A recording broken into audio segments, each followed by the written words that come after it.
নমস্কাৰ প্ৰিয় দৰ্শক সকলোকে এটা নতুন ভিডিঅ'লৈ আন্তৰিক স্বাগতম জনাইছোঁ।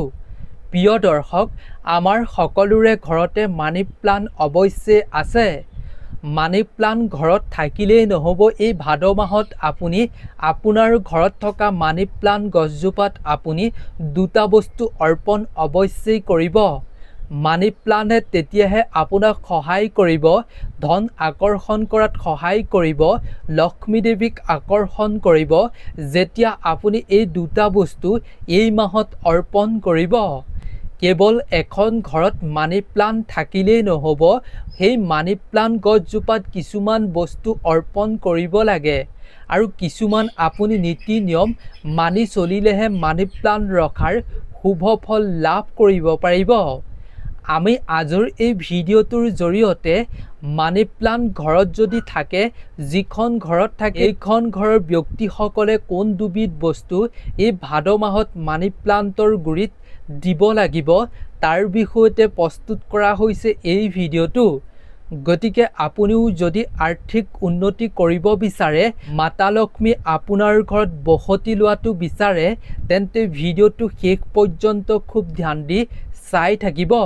প্ৰিয় দৰ্শক, আমি সদায় শুনি আহিছোঁ যে মানি প্লাণ্টৰ বিষয়ে, যে মানি প্লাণ্ট যদি এখন ঘৰত ৰোপণ কৰি ৰাখে তেতিয়াহ'লে ঘৰখনত ধনৰ আগমন ঘটে আৰু সেইখন ঘৰত কেতিয়াও ধন টকাৰ অভাৱ অনাটন নহয়। কিন্তু প্ৰিয় দৰ্শক, কোৱা হৈছে যে শাস্ত্ৰত কেৱল মানি প্লাণ্ট গছজোপা ৰোপণ কৰাটোৱেই যথেষ্ট নহয়। সেই মানি প্লাণ্টজোপাত আপুনি দুটা উপায় কৰি আপুনি দুবিধ বস্তু অৰ্পণ কৰিলেহে আপুনি ধনৱান হ'ব পাৰিব। বাস্তু শাস্ত্ৰত ইয়াৰ বিষয়ে সুন্দৰভাৱে কোৱা হৈছে। আপুনি নিশ্চয় বহু মানুহৰ ঘৰত, বিশেষকৈ ধনী মানুহসকলৰ ঘৰত মানি প্লাণ্টৰ গছ নিশ্চয় দেখা পায়। যদি আপোনাৰ ঘৰতো মানি প্লাণ্টৰ গছ নাই, তেন্তে আপুনিও আপোনাৰ ঘৰলৈ মানি প্লাণ্টৰ গছ লৈ আনিব লাগে। শাস্ত্ৰৰ অনুযায়ী এখন ঘৰত মানি প্লাণ্ট থাকিলে বহুতো লাভ হয়। সেইবাবেই বহু মানুহে এই গছজোপাক ঘৰত ধন বা লক্ষ্মী দেৱীৰ আগমনৰ বাবে শুভ বুলি গণ্য কৰি নিজৰ ঘৰত ৰাখে। বাস্তু শাস্ত্ৰৰ মতে মানি প্লাণ্ট ৰোপণ কৰাটো অতি শুভ। কিন্তু প্ৰিয় দৰ্শক, বহু সময়ত বহু ব্যক্তিৰ এনেকুৱা হয় যে মানি প্লাণ্টজোপা ৰোপণ কৰাৰ পাছতো তেওঁলোকৰ ঘৰত ধন টকা পইচাৰ অভাৱ অনাটনে কোনোদিন লগ নেৰে আৰু তাৰ পাছত সেইখন ঘৰৰ ব্যক্তিসকলে বহুত চিন্তিত হ'বলগীয়া হয়। এনে পৰিস্থিতিত বাস্তুশাস্ত্ৰৰ আধাৰত কোৱা হৈছে যে মানি প্লাণ্টৰ লগত জড়িত বিশেষ দুটা উপায় কৰিলে, দুবিধ বস্তু অৰ্পণ কৰিলে মানি প্লাণ্টত সেইখন ঘৰৰ যি ধন টকা অভাৱ অনাটন হয়, মানি প্লাণ্টৰ শুভ ফল পোৱা নাই, সেই সকলো সমস্যা দূৰ হৈ তেওঁলোকে শুভ ফল লাভ কৰিব পাৰিব। ফলস্বৰূপে তেওঁলোকে মানি প্লাণ্টৰ পৰা ধন টকাৰ অভাৱ দূৰ কৰি ধন টকা পইচাৰে লাভান্বিত হ'ব পাৰিব। প্ৰিয় দৰ্শক, ভিডিঅ'টো আমি শাস্ত্ৰৰ অনুযায়ী প্ৰস্তুত কৰা হৈছে। প্ৰিয় দৰ্শক, বাস্তুশাস্ত্ৰই আমাৰ জীৱনত এক গুৰুত্বপূৰ্ণ ভূমিকা পালন কৰে। বাস্তুশাস্ত্ৰৰ নীতি নিয়ম যদি আমি পালন কৰোঁ, তেতিয়া আমি আমাৰ জীৱনটোত সুখ সমৃদ্ধিৰে উদযাপন কৰিব পাৰোঁ।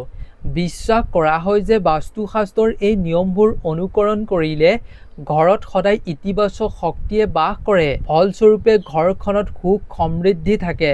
বাস্তুশাস্ত্ৰৰ এই নিয়ম বা শক্তি ব্যৱহাৰ কৰি আপুনি অসম্ভৱ কামটোকো সম্ভৱ কৰি তুলিব পাৰিব। কেতিয়াবা এনেকুৱা হয় যে আমাৰ হাতত টকা থাকে, কিন্তু বেছি সময়ৰ বাবে নহয়। বহুলোকে উপাৰ্জন কৰা টকা সঞ্চয়ৰ বাবে পৰিকল্পনা কৰে যদিও তেওঁলোকে সেই টকা খৰচ কৰি পেলায়, অৰ্থাৎ ৰাখিব নোৱাৰে সঞ্চয় কৰি। ইয়াৰ বাবে আপুনি বাস্তুশাস্ত্ৰত উল্লেখ কৰা কেইটামান নীতি নিয়ম পালন কৰিব লাগিব।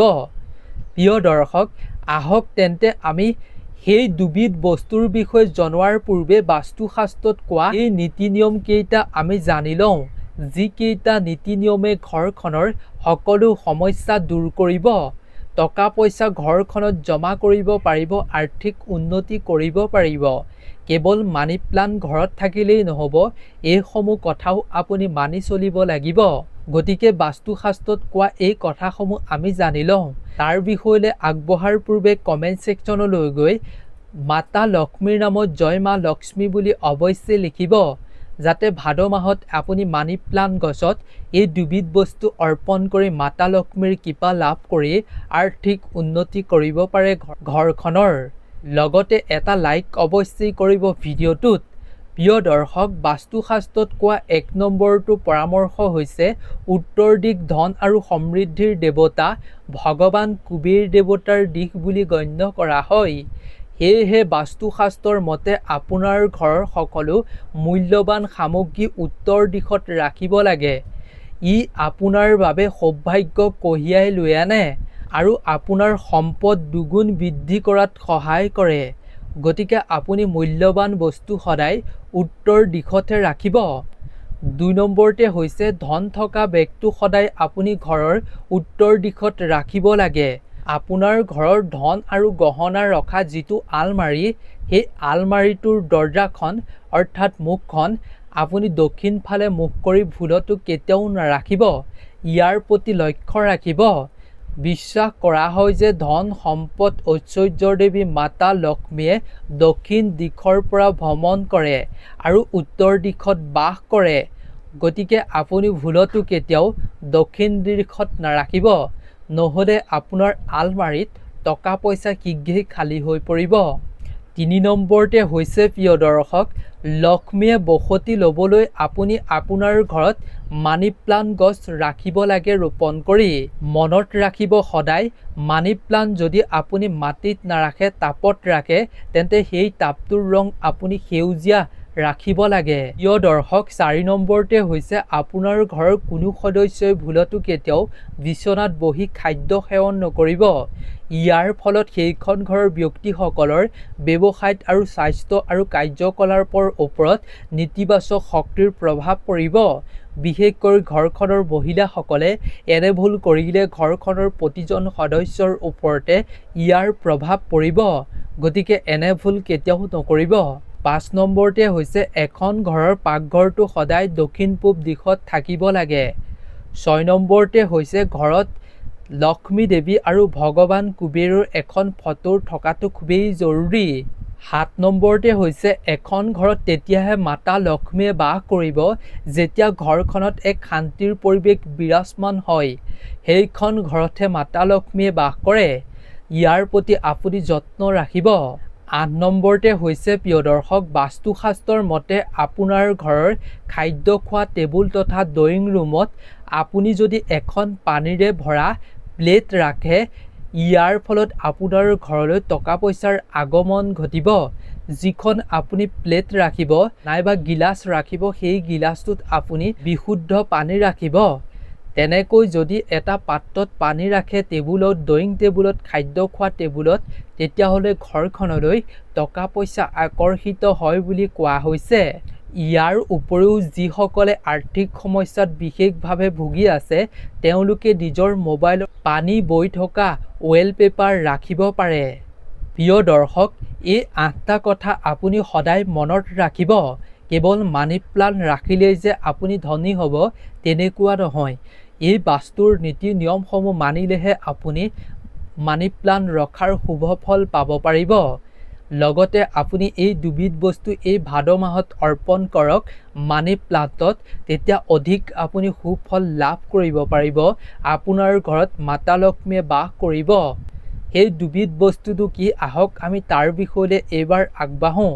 তাৰ আগতে যদি ইমানলৈকে ভিডিঅ'টোত এটা লাইক কৰা নাই, তেন্তে অৱশ্যেই এটা লাইক কৰিব। প্ৰিয় দৰ্শক, 1 নম্বৰতে হৈছে আপোনাৰ ঘৰত থকা মানি প্লাণ্ট গছজোপাত আপুনি গাখীৰ দিব লাগে এই ভাদ মাহত। বাস্তুশাস্ত্ৰৰ মতে আপুনি আপোনাৰ ঘৰত থকা মানি প্লাণ্টৰ গছজোপাত যদি দৈনিক কেইটোপালমান আপুনি গাখীৰ দিব পাৰে, কেঁচা গাখীৰ, তেতিয়াহ'লে সেই গাখীৰ ঢলাৰ ফলত অধিক শুভ ফল আপুনি লাভ কৰিব পাৰিব আৰু ইয়াৰ ফলত ধন টকা পইচাৰ দেৱী মাতা লক্ষ্মী আকৰ্ষিত হয়। ফলস্বৰূপে ঘৰখনলৈ ধন টকা শীঘ্ৰেই অতি সোনকালেই আকৰ্ষিত হৈ আহে বুলি বিশ্বাস কৰা হয়। সেইবাবেই কেঁচা গাখীৰ অৰ্পণ কৰিব মানি প্লাণ্টৰ গুৰিত। 2 নম্বৰতে হৈছে প্ৰিয় দৰ্শক আপুনি চেনি ব্যৱহাৰ কৰিব পাৰে মানি প্লাণ্টত। প্ৰিয় দৰ্শক বাস্তুশাস্ত্ৰৰ মতে মানি প্লাণ্টত যদি আপুনি চেনি যোগ কৰে তেন্তে ইয়াৰ ফলতো অধিক শুভ বুলি গণ্য কৰা হৈছে। আপুনি দৈনিক আপোনাৰ ঘৰৰ মানি প্লাণ্টৰ গুৰিত আপুনি কেইটোপালমান চেনি দান বা অৰ্পণ কৰিব পাৰে পানী বা গাখীৰৰ লগত মিহলি কৰি। আপুনি মিহলি নকৰাকৈ আপুনি দিব পাৰে।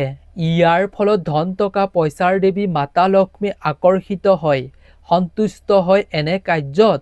গতিকে প্ৰিয় দৰ্শক আপোনাৰ ঘৰখনলৈ ধন টকা পইচাক আকৰ্ষিত কৰিবলৈ ঘৰত মাতা লক্ষ্মীক বসতি কৰাবৰ বাবে এই দুবিধ বস্তু অৱশ্যেই ভাদ মাহত অৰ্পণ কৰিব। আৰু আমি প্ৰথমতেই কোৱা এই কামসমূহ আপুনি অৱশ্যেই মানি চলিব। গতিকে আজিৰ ভিডিঅ'টো ইমানেই আছিল। আশা কৰোঁ ভিডিঅ'টো চাই নিশ্চয় উপকৃত হৈছে।